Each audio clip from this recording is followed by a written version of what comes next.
Introductions very quickly. There's just 8 of us on my screen, so we'll see how many join us by the end of it. So as there's just 8, we can do quick 5-minute introduction. Is that okay with everybody? Okay, starting with Sam. Hello everyone, I'm Sam Fillingham. I'm CEO of PIP UK, the Poland Syndrome charity. I'm also a partner to RareQual as well, working on various things. And if you get to stay till the end, I promise you 10 to 15 minutes of supreme relaxation at the end of this call today with a new skill that I've learned. So we've got a little meditation coming up.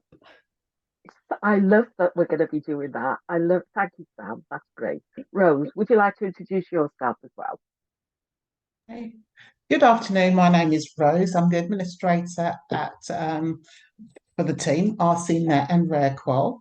So I'll be giving you instructions to SwapCard and what fabulous app it is and how I can help you use it. But if you've got any queries regarding any administration, getting onto systems, showing you how things work, please feel free to reach out to me. I'm here to assist you all. Okay? Lovely. Thanks a lot, Rose. Kelly, you're new to us, aren't you, Kelly? Yes, hi, hello. I'm new, yes. So my name's Kelly. I run PTEN UK and Ireland patient group. My son has got the rare disease P10 hematoma tumor syndrome with the patients that we support. I do just need to say that he is at home with me right now. So if you want to, because we're still waiting a school place, basically. We've moved and local authority haven't decided if he can go to school or not. You know what they're like. So I'm trying to juggle working and caring at the moment. So I really want to be here. But if I put my camera off, or it's because I'm having to deal with Austin. So so I'm really looking forward to finding out more today. We've got about 300 or 400 patients in the country with P10. We're really trying to drive hard mental health this year. So I've kind of set up a P10 counselling service. I'm just trying to find out how else we can support our community. So brilliant stuff. Great. Thank you so much, Kelly. Sophie, I'm going around on my screen. Nice to see you. Another newbie. No, well, not quite. No. Yeah, juggling diaries. Hello everyone, I'm Sophie. I am mum to 3 boys. The middle one has a CACNA1C related disorder. I run Timothy Syndrome Alliance that supports everyone globally with this gene change. Globally, we're around about 150 individuals so far. Not many in the UK, but there's a number of reasons for that one, but not for now. Okay, that's lovely. Thank you very much. Jane, you're next on my screen. Hi everyone, I'm Jane Brewley. I'm the CEO and founder of Intent Health, which is a communications company. I am delighted that RareQual are going to be our pro bono clients for 2024. So me and my team are super excited to be supporting this organisation, but also, you know, if there's anything I can do to help you as individual organisations, then, you know, do please reach out to me. I've been working in the rare disease space for 18 years maybe, so disease awareness campaigns, patient advocacy work, really trying to tell the story of people within the rare disease community. I do personally do pro bono work in my spare time for Duchenne UK, and we've also done some pro bono work this year with Beacon. So you guys are our pro bono clients for 2024. So whatever we can do to help, if it's in our powers, we will do that. Thank you. We are so excited. And later on, Jane and Sam and Kimberly, I don't know, Kimberly's not so well. So you let us know if you want to say anything, Kimberly. Okay.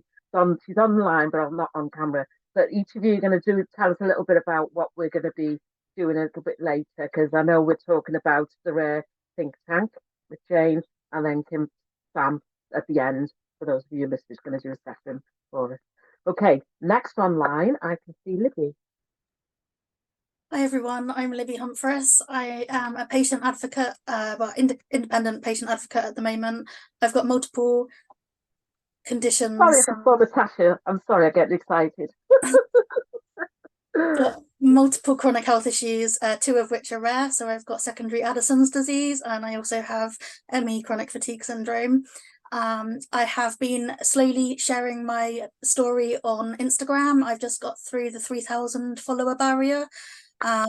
So trying to raise awareness of rare diseases, invisible diseases, and just living life with a chronic health issue. So I've just got a place on the Equal Power, Equal Voice mentorship programme at the Senedd with Disability Wales. So hoping to take my sort of patient advocacy to the next level when we start, the programme launches next week. So looking forward to making a start with Disability Wales on that. And yeah, Brilliant. just great to be involved with Rare QOL with Sondra and the team. Yeah, thank you. Thanks. Sorry, thanks, Libby. Aisha. Hi there, everyone. I'm Aisha. I'm from Leicester in the UK. I'm a rare disease disability advocate. I was diagnosed with Morky syndrome at 6 months of age, so that was quite early on. My condition has progressed quite since then. I'm a patient ambassador for Medics for Rare Diseases. I also do guest speaker for De Montfort University in Leicester, talk about my personal lived experience living with a rare disease and having mental health clinical depression on the side of it. So that way it's good to tell my story as a freelance disability advocate. I used to be able to work the whole 9 to 5 before, but now my days are quite short now, so I just pick up shifts as and when, because I felt quite unwell last year, so I was in hospital, and that affected my condition with my symptoms gradually progressing. So I do things where I can, and it's helped me to pace myself a little bit more in that way. I don't think there's ever a rest for me, because I just love patient advocacy and being on my toes for that. Lovely, thank you, Aisha. And Natasha, thank you so much for joining us. You're just doing a little brief conversation to start, because we've got over 40 members, but we don't know how many are going to turn up today. So this is just a small group of us. We're all just catching up. So tell us a little bit about you. Perfect. Hi everyone. Yeah, lovely to be here and very excited for the launch of the network. I'm Natasha. I'm an independent patient engagement consultant. I've worked in the patient engagement space for 7 or so years. Used to work at Parkinson's UK, and then worked for a health engagement agency. So yeah, I've done worked with researchers in industry, academia to support patient engagement in research.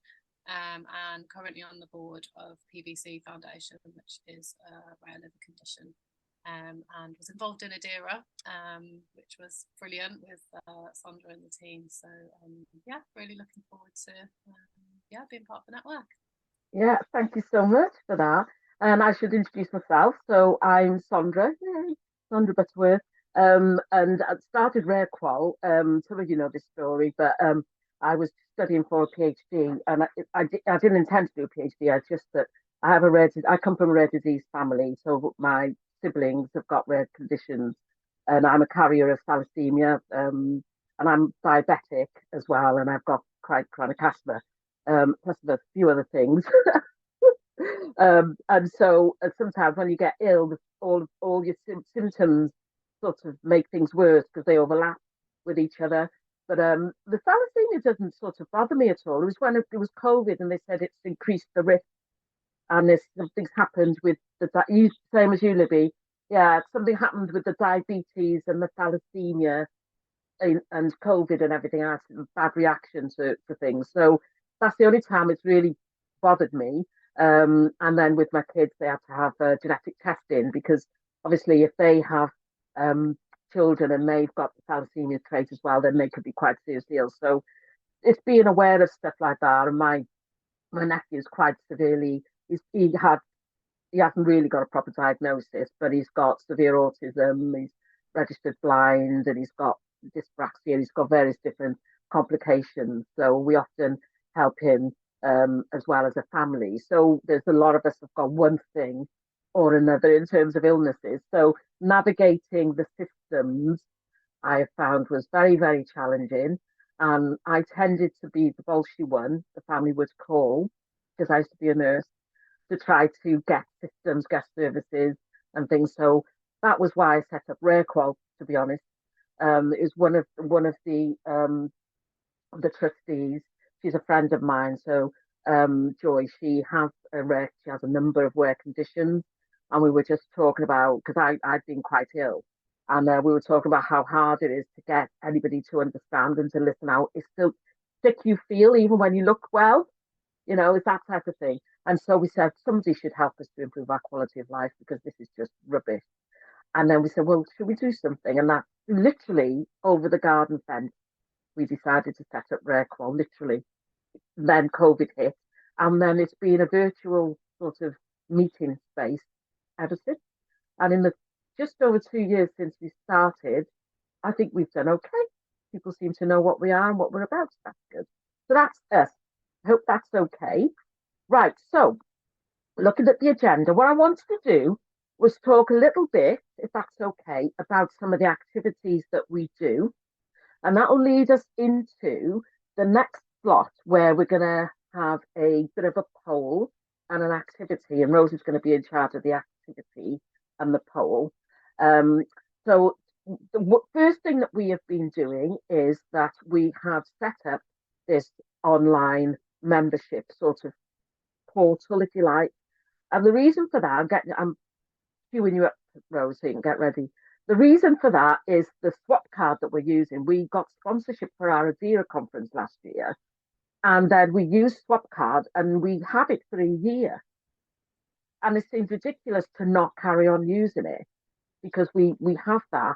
And what we said and we agreed that we would do is that we would allow people to still continue to connect after the EDIRA conference, unless that's what this is. So we've got this group, and then we're putting up other groups as well on the SwapCard platform. There's going to be like a diversity group and so on as well. So we've got that for a year, and then hopefully we'll get more sponsorship for it to carry on. But that's what we're doing. So that's basically what SwapCard is. And I don't know if Rose is ready to be able to just show you and share her screen to give you an overview about what it is. So what we're essentially going to do is load everything onto SwapCard, and it will give everybody an opportunity to share information, sponsors. If you've got information about anything at all, it's going to go on there. So Rose, do you want to talk us through what we can see in front of us? Okay, so this is the front page of the SwapCard app. So SwapCard is a one-stop app for RCNet to promote events, build community and share information. Okay, so I'm just going to give you a quick overview of what it looks like. So if you have the app on your laptop or on your phone, this is what you'd see. Here, you create your profile. So when you have access to the app, or if you want access to the app, send me an email, share my email at the end, and I will send you something called a magic link. Once you get the link, you've got 48 hours to create your profile, and then your profile will be added to the system, and you'll be able to look around the SwapCard app. So Rose, can I come in there just for 1 second? I'm so sorry. I just wanted to make sure that what we've done is we've created a confidential safe space. So on this, you will have to agree to that. So there's like a terms and conditions box that will come up, and you agree to that, and it's in keeping with community psychology principles of respect, dignity, etc. And we wanted it to be a safe space, so we vet who goes on there. So we're asking that people don't share their link with people, because we know that some members have said that they go to meetings and they get bombarded with people trying to recruit them for this and recruit them for that. We don't want this to be that sort of space. We want it to be a safe space for us all. And if people say, oh, we would like to invite somebody from a pharmaceutical industry or somebody from a research or whatever, we would like to invite them to speak to us, then we create a guest mode for them, and they can come on and they can speak to us at our invitation. Yeah, so we can do that.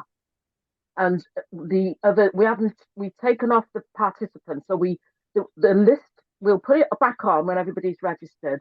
But when you log on, one of the boxes will be who else is on there. So there's behind the scenes that you guys can't see, because there's some we haven't released yet. There's 42 people on this platform. You're all on there, but until you activate it, it's not going to show.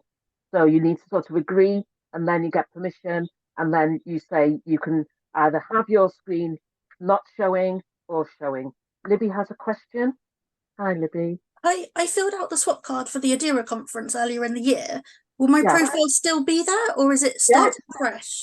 When you log on and you come onto this, it'll be designed just for you. So for me, when I go on there, my profile's on there, but it also shows that I attended a Beacon conference on SwapCard. So my profile has got this, EDIRA and Beacon. So if you've ever used SwapCard for any other conference, it'll just show on. So it's like Facebook or LinkedIn. It's whatever you want it to be, and you can design it in wherever way you want. Does that make sense to everybody? Yeah? Okay, I'll shut up now, Rose. Carry on. Okay. Okay, so this is what your page will look like on your SwapCard app. You would have your profile here that you can change at any time. And I'm just going to take you through to the agenda of what we're going to go through today. Okay, so it will show you the agenda for the event that you're attending, the speakers. So today we've got the introductions. We're going to speak about what we're going to do next year, spring, summer, autumn, winter. Okay, and then it will take us to details about the speakers, and then information discussion points. For example, I've put information about using SwapCard and how, and on here, there's a link here that will show you how to set up your profile if you want to set up a profile on SwapCard. It's only 2 minutes long. So if you watch that video here, you will be able to set up your profile. But if you have any issues at all, please feel free to reach out to me. I'm here to help you all. I know learning new technology can be daunting, but honestly, this is really straightforward. And we will be sharing resources on here as well. So that's the best thing. It's a one-stop shop. You go on here, you'll be able to see everything that is related to RCNet in one space. Can I come in again? Can I come in again, Rose? Sorry. We should have announced it really, but we have CPD accreditation. Yes! So that means when we put on events and activities, we can apply to get accreditation for it. It means I've got to do a lot of work behind the scenes, but I'm a teacher by background as well. So I've got to put up, if I'm going to do any events and things, I've got to make sure the objectives are in there, learning outcomes, etc., etc., etc. But any resources like that, like presentations, courses, things like that, which we have another platform we're integrating into this for e-learning. So it's all going to be free for everybody. Yeah. So that's what's going to be in there. Okay. Does anyone have any questions for me at all? No? Okay. Well, I'm going to stop sharing now so we can continue on with the agenda today. Anything else, Sondra? No, that's all good. Thank you very much, Rose. Okay, and as I say, what our lifeline. I will actually at the end of the call, I'll send out an email to yourselves and the other members of the RCNet just to share my contact details and a link for Calendly. So if you want to a one-to-one session, just feel free to drop in a slot and I will connect with you and help you set up your profile if needed. Oh, okay. Don't go off. Just one more thing. It's got a built-in AI and it's a matchmaking tool as well. So when you set up your profile, if you say you're interested in, research or speaking or whatever, or you're social media, whatever it is, it'll find someone else with the same interest, and it'll match you in. All right. So Libby's saying, oh, Libby, Rose will catch up with you and log you in. Okay, that's great. Okay. Okay. Libby's just saying she's just EDIRA, but we'll sort it out. We'll sort it out. Okay. All right. Is that okay for everyone? Brilliant. Right. So back to the agenda. Right. So a little bit of a discussion as well. I just wanted to see what people thought of some of the things that's happening. So I'm going to bring you in at this point, Jane, if you don't mind, because on the agenda, one of the first things we're going to be talking about is our think tank. So I don't know if you guys are the same. You can take yourselves off mute if you'd like to join in. But I get asked every week, every other day, will you get involved in this? Can you speak at that? Will you check these papers? Can you do this? Can you do that? Can you do the other? And when I first started doing RareQual, I wasn't working in a university. I was just doing RareQual because I took a bit of time out from work because I wasn't well. But now I haven't got time to do it all. But then I also felt people are getting a lot of my skills and resources, etc., for free. Yeah, because we're patient groups, we're not worth paying, you see. But no more free stuff. That's my motto now, no more free stuff. So some people got annoyed at me because you did charge last time. Well, I am now. But you guys get me for free. For other people, I charge a lot of money for. So the think tank, the idea of that is that very often we as a group, as a community have, I don't want to say how old we all are, but could you imagine how many years worth of experience we've got between us if you could add it up? Can you imagine how many lived experiences we've had collectively, how many skills we've got, how much knowledge we've got? We are a consultancy just sat here, just us, yeah? So what I thought of doing is developing it further into like this think tank. So the idea is that it might be that collectively we've each been approached to do this, to be involved in that. And one of those things happened to us last year. Someone was looking for diverse groups, and somebody in America or something and was linked to the Michael J. Fox Foundation, and they found it. And it was linked to Cardiff University, and they said, we are looking for people who can pull together a diverse group of people with different perspectives to talk about why people don't get involved in clinical research. And so we have a contract with Michael J. Fox from Back to the Future. Yes, we do. Yes, we do. And it's not hard, is it, Rose? It's not hard. It's easy for us because we do it. We live and breathe it.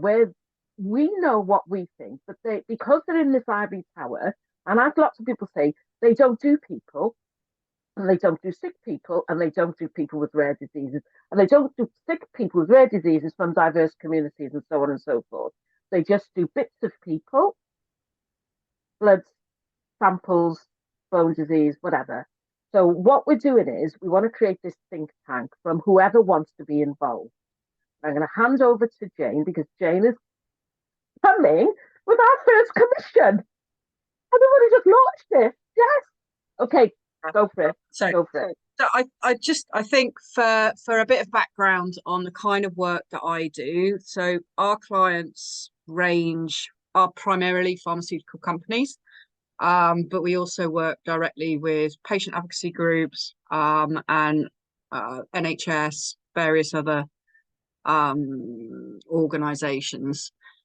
I think that this is a cracking idea because I have spent a lot of the last 15 years trying to help raise the voice of the rare disease community, but doing that on an individual basis. So like Aisha, as you were saying, I've worked in Morkio, so I'd be like, oh yes, I found somebody who can talk about that. That's brilliant. But actually what I think is missing is the collective voice. And I think what in particular is missing when we're working in the rare disease space is the collective voice of people with rare diseases from diverse backgrounds. So we have, it's taken me 3 years, but we finally got some funding from pharma to do a project with Genetic Alliance and Breaking Down Barriers, which is similar to the Michael J. Fox project. It's trying to understand the barriers to participate in rare disease clinical trials for people from different ethnic backgrounds. So, for example, in a different part of my work, we're doing a project in Fabry disease. Fabry disease is ethnic agnostic, so there is no kind of ethnicity prevalence spike. But anecdotally, clinicians do not see people of colour with Fabry disease in clinics. So that's a different piece of work that we're doing with a different part of the business.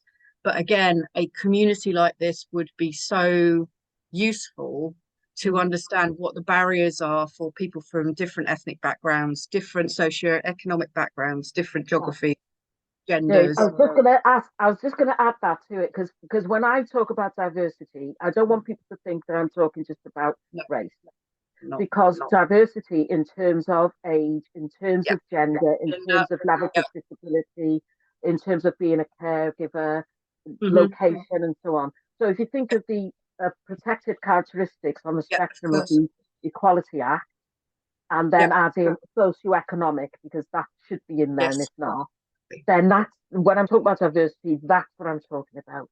So people who live in a rural area, who are in a wheelchair and they have to go down to St. Thomas's Hospital for treatment because they have no centre of their own, try and do the tube in a wheelchair. Just try. Do you know what I mean? It's like, and there's no concept of how difficult it is for people with care responsibilities or people with physical mental health needs to just go to clinic.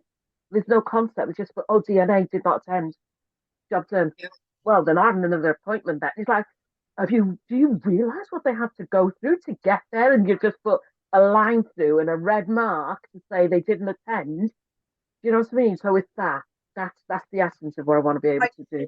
I completely agree, and I think that we have specific projects. One is around clinical trials and ethnicity and rare disease. We have this one with Fabry disease.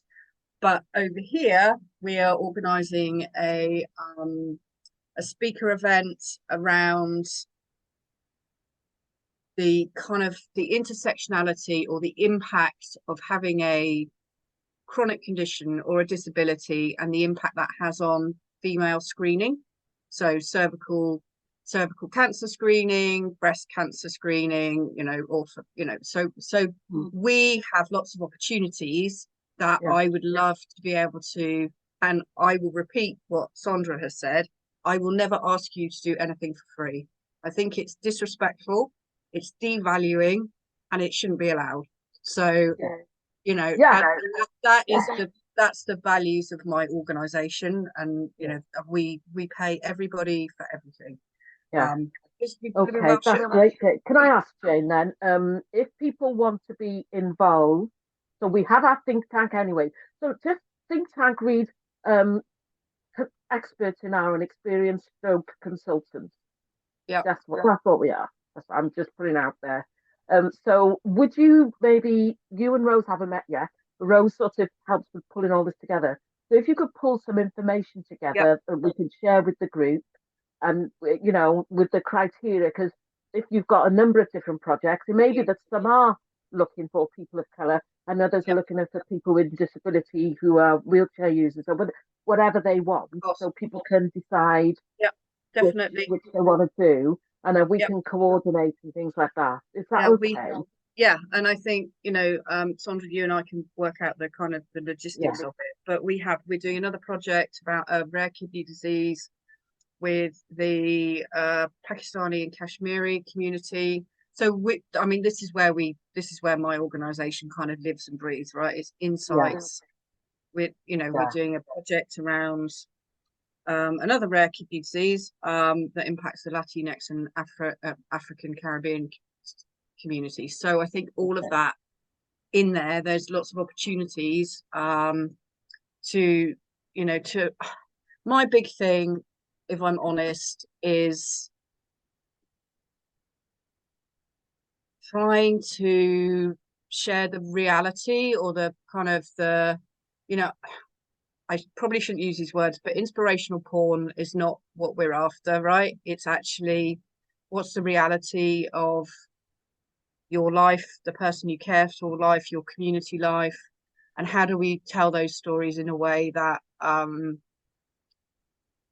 raises awareness but also educates, I think.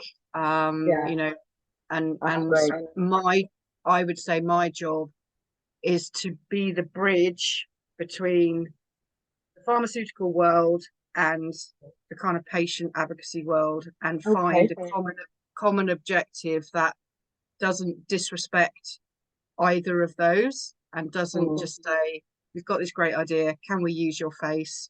You know, there has to be a common path in there.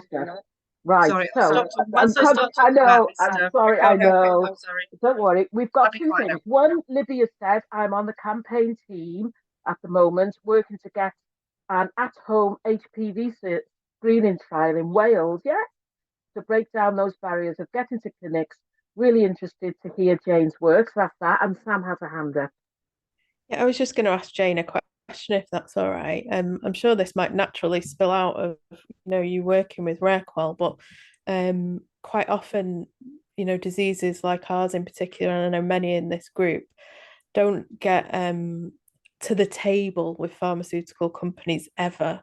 So I think it's really good that you're going to give us opportunities for that. I just wonder if this can develop into you getting a broader understanding of some of these diseases and getting our stuff to them as well, so it can work that way.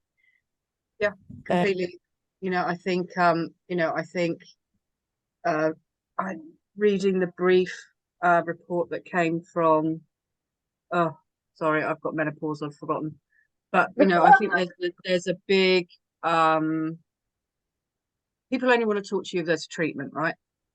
Exactly, yeah, that's so what I'm how do we actually raise awareness of the other needs that aren't just about access to treatment? And I think that is, and I've forgotten the organisation's name, they had a parliamentary event last week, the week before, that was talking about all of those things. Was it PPP? No. Don't worry, it'll come back to me in a bit. But, you know, the majority of rare diseases don't have a treatment. So how is society supporting those communities? Yeah, that's what I get. Yeah, sorry, just briefly that you know, Poland syndrome, there's no money to be made by anyone in the industry by Poland syndrome, but there are thousands of people not receiving treatment and support. So you know, getting that across to the pharmaceuticals pro bono arm even to get involved in, you know. Okay, so an action, Rose, for you and Jane to communicate about pulling whatever information you have, Jane, get to Rose, and then we can pull it together to be able to share it with the members. So that's the first thing. Yes, great. The next thing on my list is the green sponsorship. So thank you very much, Libby, for agreeing to be a green sponsor. Jane, you're in that category. Sam was our first green sponsor. Yes, thank you. And can I mention Natasha this time? We're having an EDIRA conference next year, and Jane's already mentioned that her organisation are helping us with it. And at the EDIRA conference, I asked Natasha, because Natasha, sorry, I'm sick. I asked Natasha, because last year Natasha was one of our speakers and spoke so well, and we are going to be doing a book. The book has slightly been delayed. Andrew, he doesn't mind me saying this, but his wife is seriously ill, so we've had to just wait. Okay, so that's what that is. And so Natalie has agreed to help us with our EDIRA 2024, alongside Jane has offered to help, and Sam as well. So EDIRA 2024 is going to be called Building Trust Symposium. And it's about building trust between us and them. And them is, Kelly's laughing, and them are those others who keep asking us to do stuff for them. No, clinical, pharma, health teams, and so on and so forth. Because very often there's a lack of understanding about our needs. So we want to be building on from the EDIRA from last year, and we were trying to ask people what the barriers to inclusion were, and we've come up with 9 barriers to inclusion, and we want to take that learning and put that into EDIRA 2024. So when the building trust is about, this is why we don't engage, because we can't afford to. That's one reason. Because your information's too complicated. That's another reason, and so on and so forth. Because somehow it's lost. So it would be great, Natasha, that you're helping, because I know you're in the field as a patient advocate, as doing this type of work, engagement and everything. So you'd be really, really valuable to us. So thank you so much for agreeing to do that. And with the green sponsorship, what's happened is a lady from the BBC Wales, has been following us. Who knew? Who knew? And she's been looking at what we do. And then she contacted me. I'd met her at a conference, and then I completely didn't even know who she was. I completely forgot. And then I got this text message saying that she's this what's she called? Felicity Waters. And she used to be a BBC political correspondent, and now she is the economic.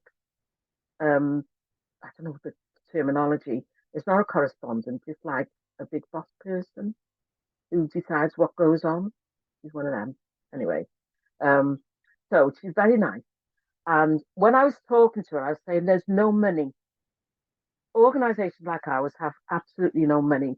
And I said, we nearly folded until I realised, well, actually, I've got more than money. I'm gold, you know. And so I sort of agreed to do some work for other people in exchange for them helping me with stuff. And we've had those relationships all along. Sam and I, you know, you've helped us and we've helped you, and so on and so. And that's what happened. So if we haven't got money, we've got each other. That's basically it. And if you could package that and say, well, how much would this be worth? And my eyes were opened last year when Costello Medical, thank you God for them, because they were so wonderful when they helped us with our work to be able to pull together the EDIRA conference. But what they said was they always itemize how much time they spend in the pro bono and how many people are on there, and then how much that costs. And then they sent us the bill, and they said, cost to you 0. No, it was a penny, which we haven't paid yet. But they said they said, and I thought, good God, there is no way on God's earth would we be able to afford that. But the same goes for us. If we could say, us all together, as a collective group, how much would we charge per hour if there was 10 of us? This is how much, do you know what I mean? So the green sponsorship is about saying we're capitalizing on our skills, on our knowledge and everything, and we're doing this exchange. So when this lady spoke to me, she said she thought it was a wonderful, innovative story. In an economic crisis, when people can't get funding, this is really good. So she said, would I reach out to the network to see if people think it's a good idea? I think it's a good idea. And they want to do a feature on TV about it. Do you want us on telly? Do you want us on telly? So I said, well, I'll talk and I'll see. And she said, the thing is, we've got to think about what we would do. So I said, well, we're meeting. I said, and so we could record the meeting. She said, that's not good telly. It's not good telly. To just record us while we're having a meeting. She said, we've got to do stuff. So I had a chat with Sam. I've had a chat with some various different, I mentioned it to Jane. Jane very kindly has offered to be able to give us some media training. I need it, I think, which is nice. So I just want to have a discussion really to see what you guys think about that as an idea.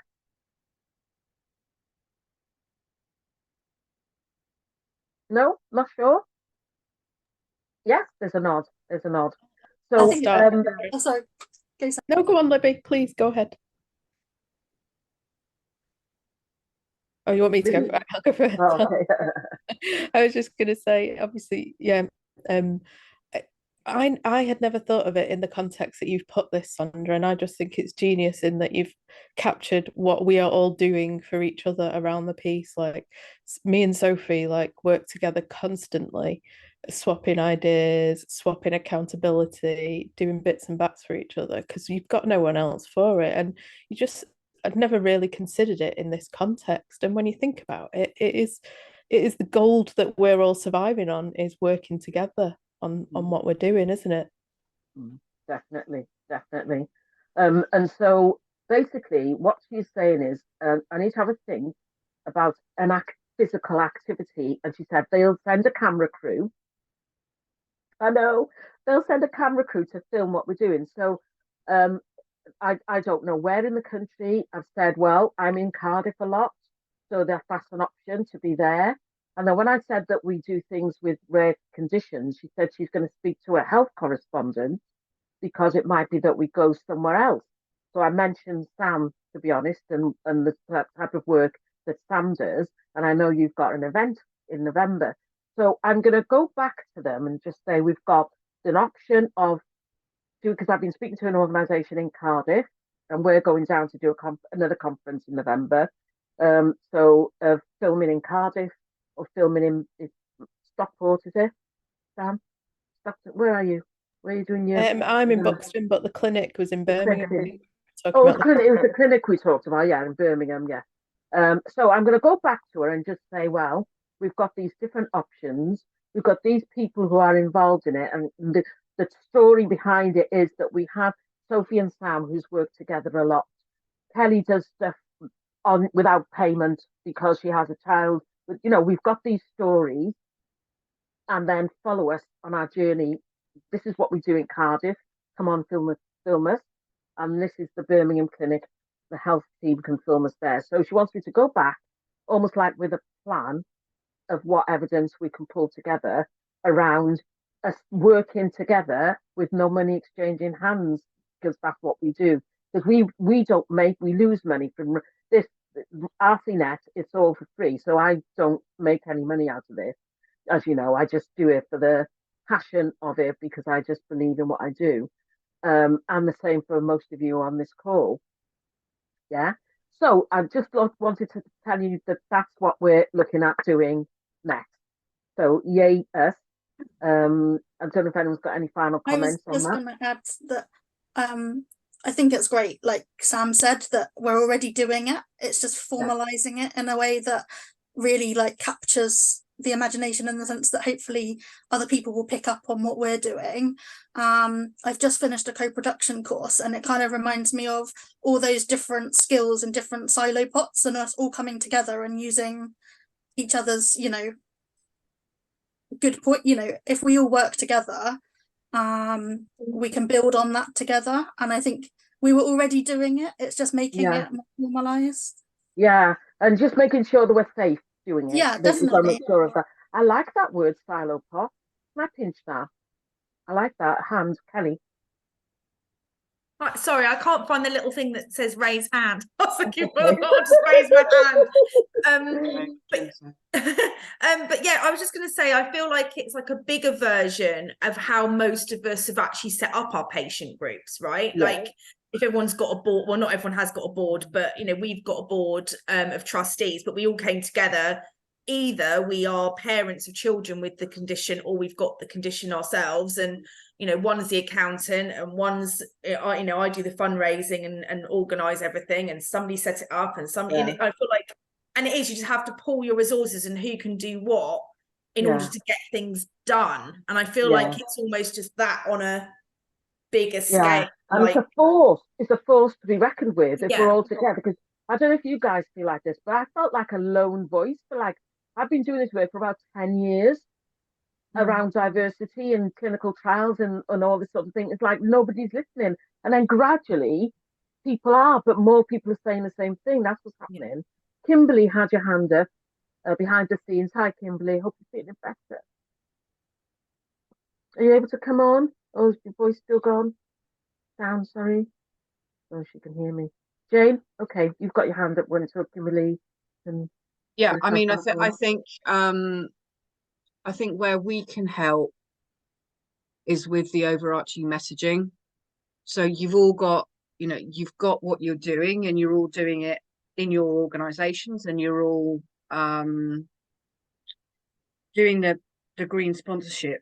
But I think we can do a piece of, or I can do a piece of work with you to think about actually what's the, for me, if I was a journalist, why do you have to do this? You have to do this because there isn't enough money in the rare disease space, and, so I think there needs to be that kind of, and then we can do why RCNet exists, and then this is what you're doing in terms of green sponsorship to overcome the fact that there isn't enough money to support the patient communities, blah blah blah.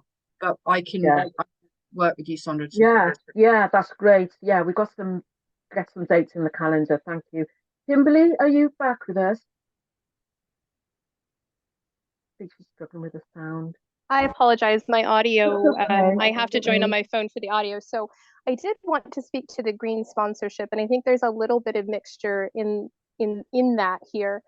I can't speak in regards to the BBC portion of it, but in response to sort of the green sponsorship and how that's currently working, it's basically an informal agreement with folks like Libby and with Ataxia and me, with Timothy Syndrome Alliance and with others, to really sort of share and engage out of goodwill. And I'm sure that's a concept that some of you might be familiar with from other events like Dazzle for Rare, where folks are encouraged to engage with one another's social media posts in order to really sort of help boost all of our messages in terms of social media algorithms. So the green sponsorship is really that informal agreement to like, share, and engage by leaving comments and other types of engagements on social media. And the three platforms that we're currently focusing on are Facebook, Instagram, and LinkedIn. Well, we realize that other people have things like Twitter, Threads, and other platforms. At the moment, Sondra's chosen to focus on those three, and I think that will make things manageable. But I did want to touch on that very quickly in terms of what that sort of means in terms of the social media. As I said, I can't speak to the rest of it, but I wanted to just put that out there shortly. And if anyone has any questions on that, it'd probably be good to make sure that people know, because certainly we don't want anyone to feel excluded as if they're not being invited to participate in this.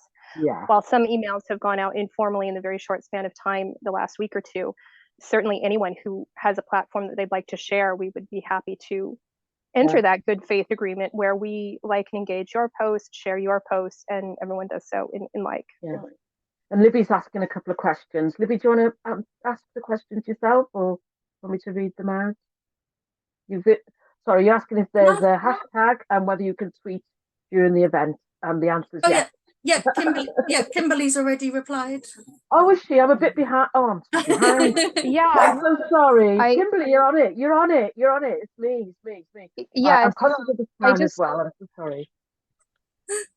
Yeah. Okay. All right then. So we have a poll that we want to ask you guys to do, and Rose is going to put the poll up in a second.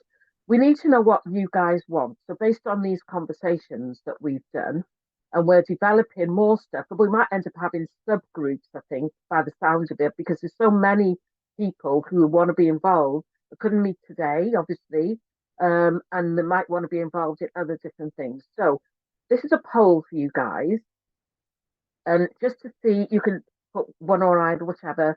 Which do you want? It's multiple choice in terms of what we can focus on.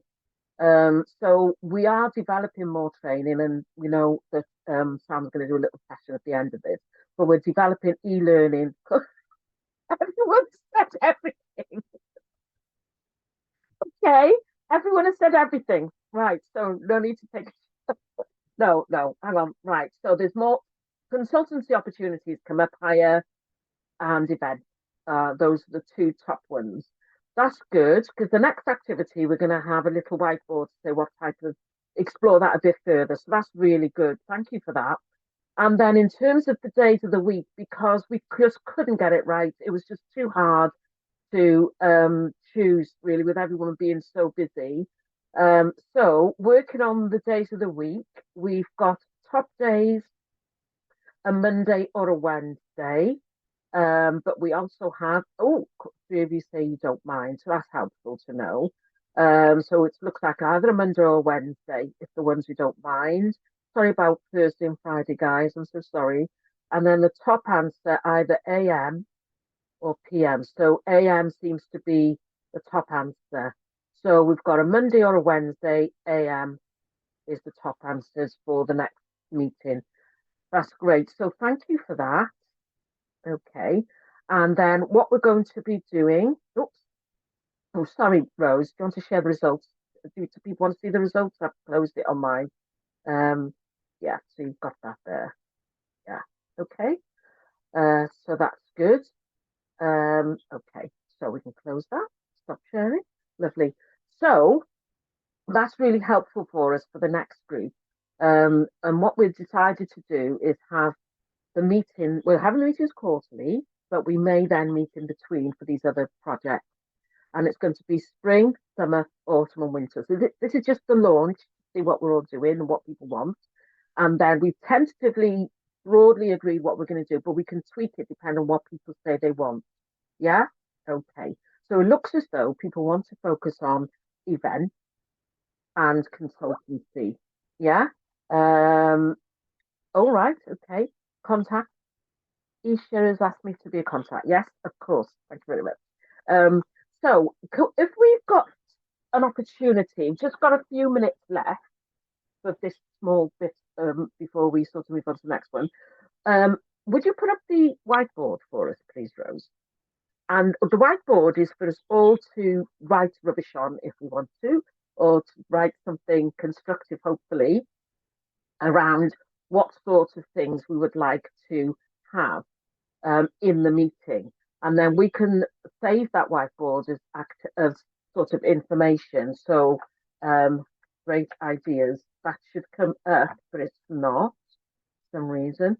I was loading it, just a second. It should come up. Is it loading on everybody else's? Okay. Yeah. Is it loading? Yeah. It's still taking this time to load. Oh, press. Okay, refresh it. Okay, there we go. Oh, right. Oh, you're already on there. You're already on there. Took mine a little bit to load. Right, so really good ideas are coming up there. So working on joint funding bids is one. I love that. Okay. And then we've got a few of you all coming in. Now the funding bids, myself and Sam, we've already had a conversation around that. And we've actually discussed a particular funding bid. And we've already been involved in a couple in terms of RareQual in joint funding bids. Some of them, like MIHR is one, and LifeR.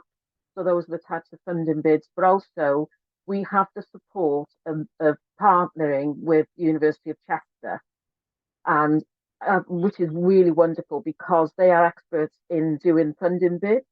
And when the funding bids are research funding bids, and if you're not researchers, it's really hard. Sophie, have you got expertise in that? Brilliant. Yeah, so if anybody wants to be involved in something that needs to be going through a university, then, we've got Chester, but I know, Sam, you work alongside the clinics in Birmingham, and I think they've got links with Birmingham University as well. So I've also got links with Wrexham and the University of South Wales and Swansea University. So depending on where the expertise is, we can link on that. So another one we've got here, social media, hashtags and lists. So that's a good one.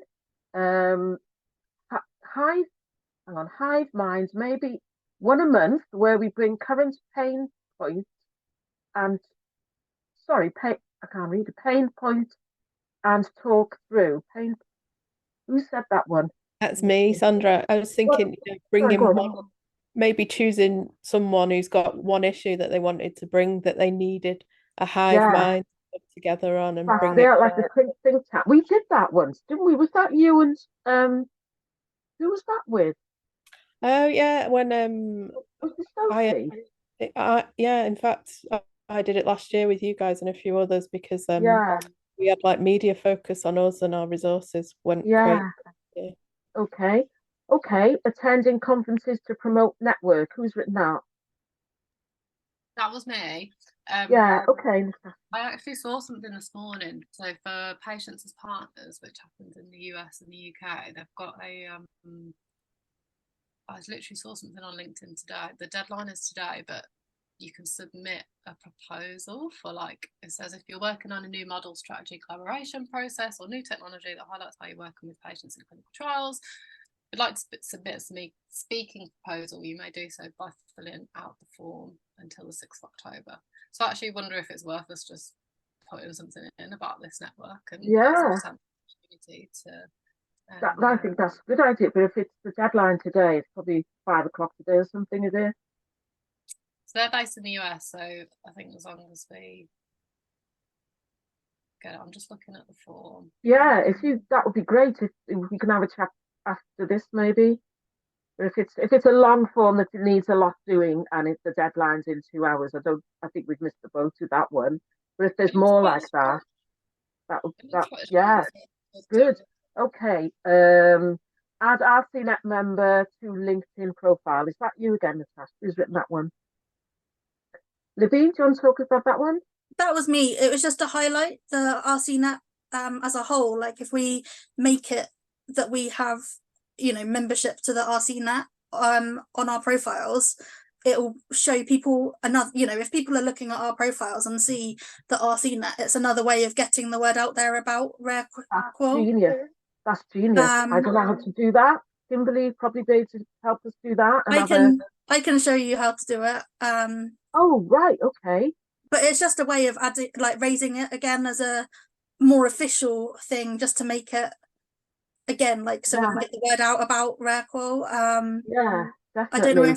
I don't know if you've got, I can't remember if there is actually a LinkedIn page specifically, or if there is a LinkedIn page for rare qual. Yeah, Kimberly's okay. been managing I wasn't sure if it was just yourself that we were tagging, or if it's a separate. Yeah, no, there is a separate page. Okay. And So yeah, you can tag rare qual as something that like you're volunteering with. And then it comes up that we've been volunteering since, I don't know, from today onwards when it's been launched. And then it can be added to your the timeline, so people will then be able to see that we're all now RCNet members, and it just it's another way of getting the word out there. I love that. We are in conversation with the University of Chester to formalise this network more, but also we're looking at creating an academy, an EDIRA academy. That would be cool. They are supporting us with, and that's about inclusive research and practice. So watch this space. The other thing I just had a thought of was to share, going back to Natasha's point about conferences, is I don't know, even on the SwapCard, but raising awareness.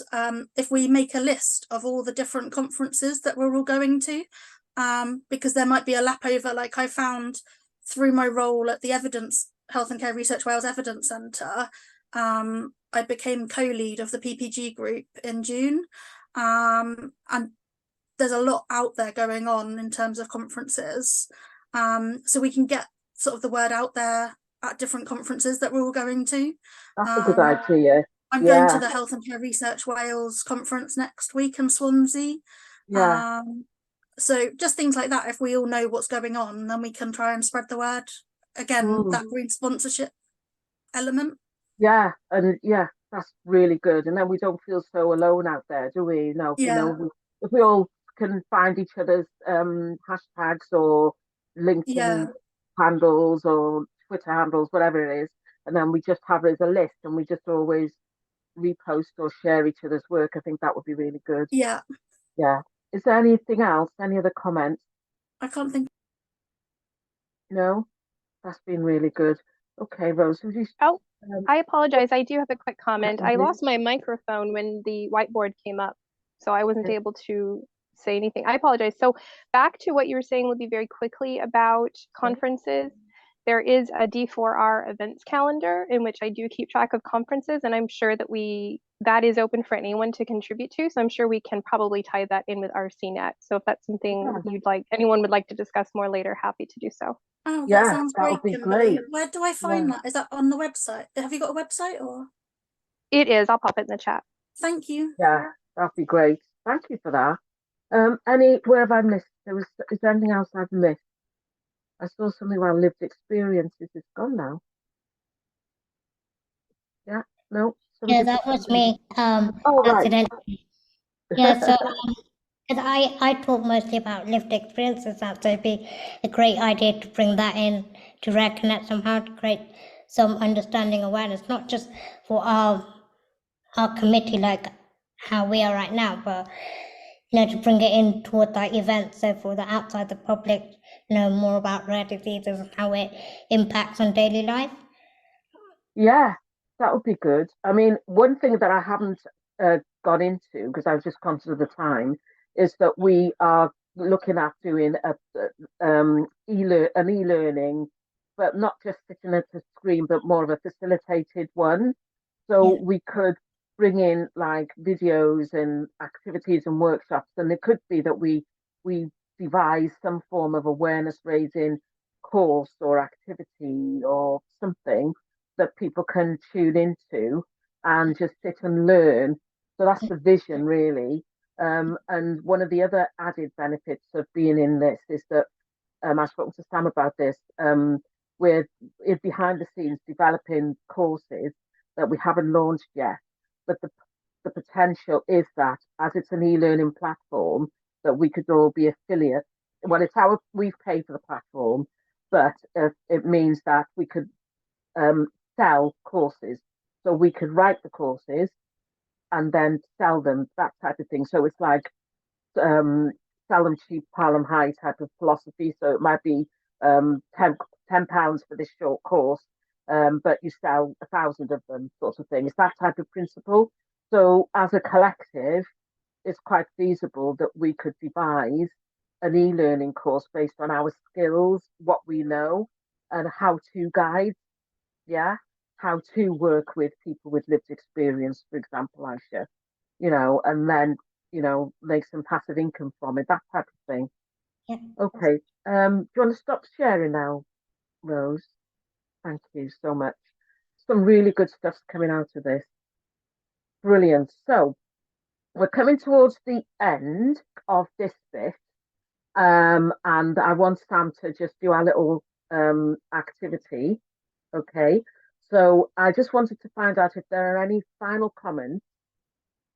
Is that we'll get Sam to do a little activity and then I'll come back on and just say goodbye. And if there's any final thing. So I just wanted to check that last bit about tell us what you want was really good. And we can build on that. So thank you very much. Has anyone got anything else to say that they weren't able to talk through? No? We're all good? Brilliant. Okay. So, Sam, do I hand over to you? Tell me what I need to do for you to do this bit. Yeah, sure. Just hand over to me and just mute and relax. Basically, you're all very, very busy people. I don't know how much time you've had to rest this week. So I want you to gift yourself 10 minutes of rest now, basically, just guided by my voice. So it's a short rest practice. It's based on the teachings of Yoga Nidra. And Yoga Nidra is the sleep of yoga, if you've not come across it before. So it'll be a deep state of conscious relaxation that's supremely relaxing. And 1 hour of Yoga Nidra can give you the same benefit of 4 hours of sleep. So it's well worth it. Before I start, and while you're getting comfy, I just want to acknowledge the ancient roots of Yoga Nidra and honor the creators of Yoga Nidra that originate from India. And I want to thank my teachers, Karen Brodie and Shalay Lennon, and all the teachers that brought Nidra to us today. So settle down, get comfy, turn your camera off if you want to. If you're near a sofa and you want to get even comfier, go for it, or just grab a cushion, whatever works for you to get comfy. So I'm joining you today from Buxton in England. And I want to acknowledge the land on which I stand here and the people that originated from this land too.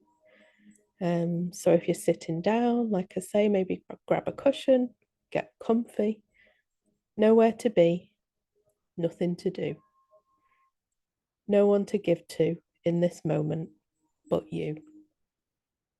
Give yourself the gift of rest for the next 10 minutes. Close your eyes if that feels comfortable. Settle your body into the space you're resting today, your rest cave. Give yourself permission to adjust your body to be as comfortable as possible. If you hear any sounds, allow the sounds to draw you deeper within. You're entering your inner world. During this time, try to be relaxed and still. But if you need to move, you can. Just do it mindfully. As much as possible, remain awake and aware. But if you fall asleep, that's okay too. Know that your body needs that right now.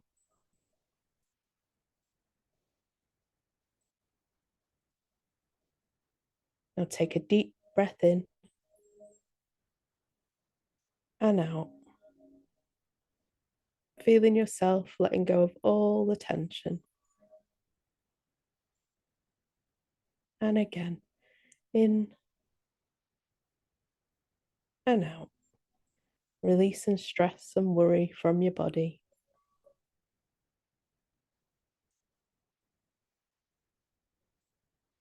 Continue breathing like this on your own, making any sounds you need to when you breathe out.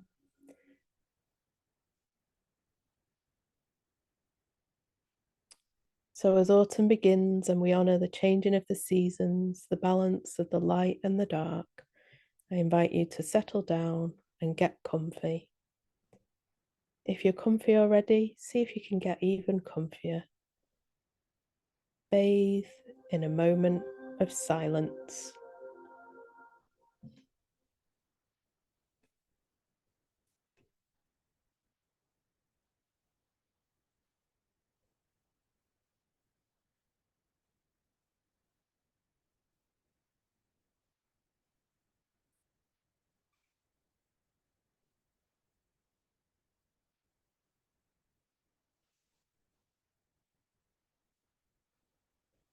In this autumn relaxation, I invite you to visualise a door, a special door. It might be a fairy door, a hobbit door, a beautifully ornate door. Whatever type of door is special to you.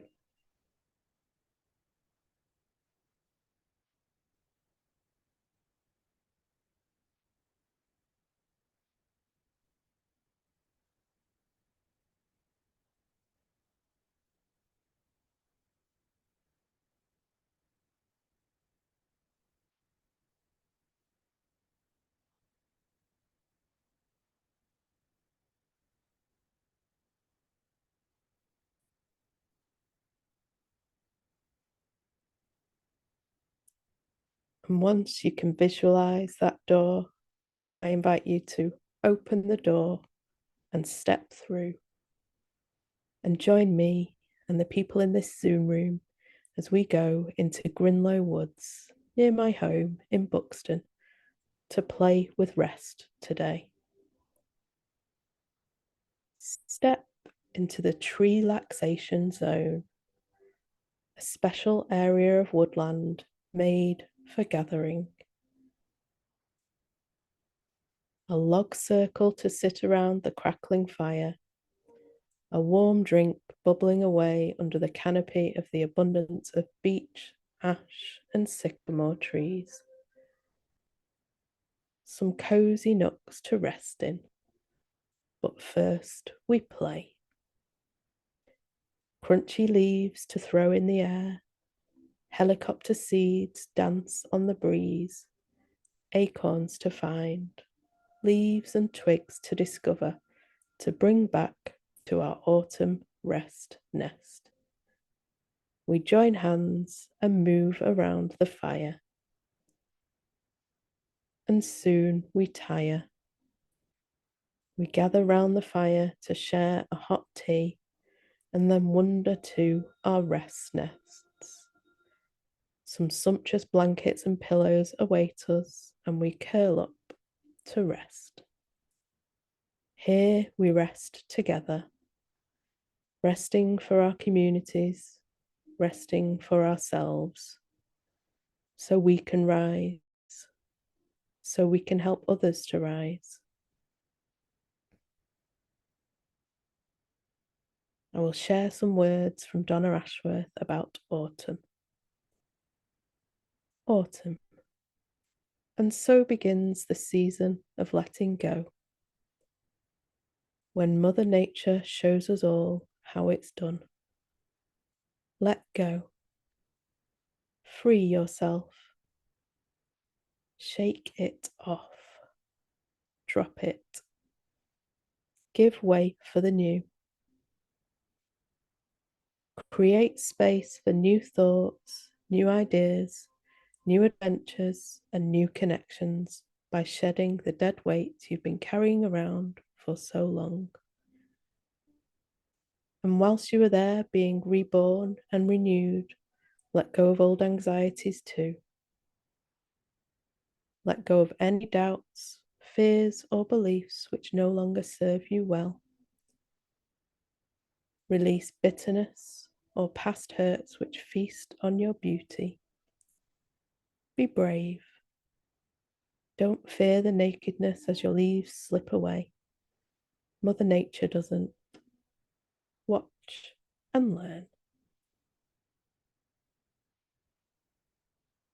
That was Autumn by Donna Ashworth. Now slowly, ever so slowly, become aware of your body. Sense the movement of your breath.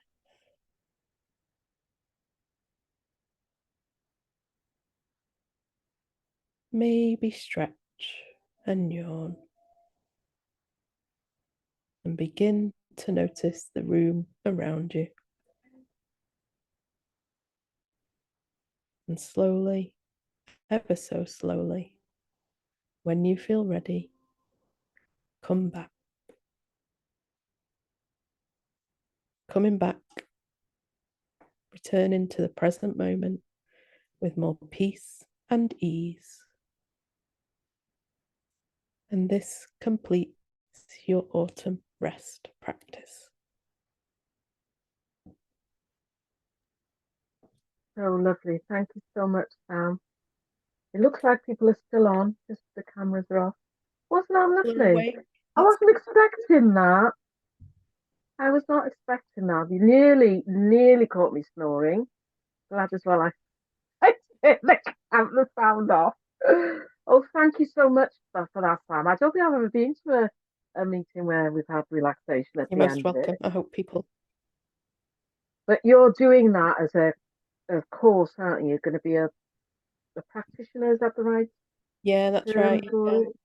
Yeah, something I'm Yeah. bringing to my community. Yeah, I think Yeah. you say that people in our field where we're one lone wolf doing everything, sometimes we don't take time for ourselves. I think that was really nice. Yeah. Good. Okay, guys. Those of you who are still with us, yeah. Any final comments or thoughts before we sort of decide on just actions, and then we'll sort of come to an end. We have done a terms of reference, which is a broad terms of reference around how we would like to work going forward, and we've put it up onto SwapCard for people to see. But if people feel that we ought to be working in a particularly different way, then obviously we can sort of tweak that. But the essence of it, I think, the philosophy is around, well, my philosophy is community psychology, which is about empowerment, is about respect, the freedom principles. Yeah, so it's freedom and respect and equality and dignity, yeah, and autonomy is freedom principles. So that's part of what you'll see when you go onto SwapCard. So the terms of reference are around how we work together, confidentiality, obviously, and data protection that underpins everything. And safeguarding is a key thing as well, because people don't always feel safe and want to create a safe space online. So that's what this is. But also, we want to start to have, more meetings, or maybe that we have special interest groups or whatever. So all that's in the terms of reference. But if people want to look at doing more stuff, they can do. As you know, my background, well, I was a nurse by trade in the past, but also my passion is mixed method research.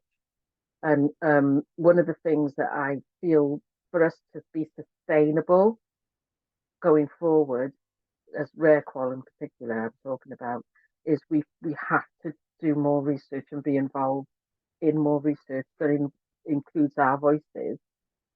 And so I'm keen, if people want to go forward and look at doing joint applications for doing mixed methods research. That means our stories included in the trials, so they're not just taking bits of us. They want to, our bodies belong to us, and our voices are part of our bodies, but they ignore them. So that type of work, if people want to be involved in that, that's going forward. I'd love to be able to do that as well. Anything from anybody else? No? Okay. Rose will send out, we'll update this. Kimberly's going to do transcript for us and a video for those people who weren't here, and we'll send that out. Any actions that come from this, Rose will be doing that. So there are a few actions. Rose and Jane are going to get together. Jane, we're going to be meeting as well. Just wanted to say thank you very much, everybody, for attending. It's been really good. Thank you, Kelly. Thank you. Yeah, thank you, everyone. And I'll log off. Bye, Natasha. Bye, everybody. I'll let you all log off.